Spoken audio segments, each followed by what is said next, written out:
بسم اللہ الرحمن الرحیم۔ السلام علیکم ورحمۃ اللہ وبرکاتہ۔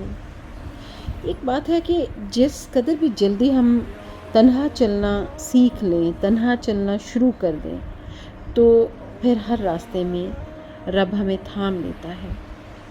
پہلے مجھے لگتا تھا کہ ہدایت تو فوراً مل جاتی ہے، لیکن اب سمجھ میں آیا کہ ہدایت فوراً نہیں ملتی۔ سب سے پہلے ہمارا دل دنیا سے بیزار ہونے لگتا ہے، پھر آہستہ آہستہ ہمارے گناہ ہمیں بے چین کرنے لگتے ہیں، اور ایک وقت آتا ہے جب ہمیں ہماری نمازوں اور اللہ تعالیٰ کے ذکر میں سکون ملنے لگتا ہے۔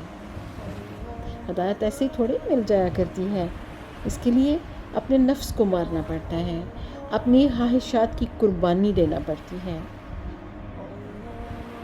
اور پھر جا کر کہیں ہم ہدایت کے راستے پر اللہ کے حکم سے قدم رکھتے ہیں، اور پھر آگے بڑھتے ہی چلے جاتے ہیں انشاءاللہ بإذن اللہ۔ وما علینا الا البلاغ المبین۔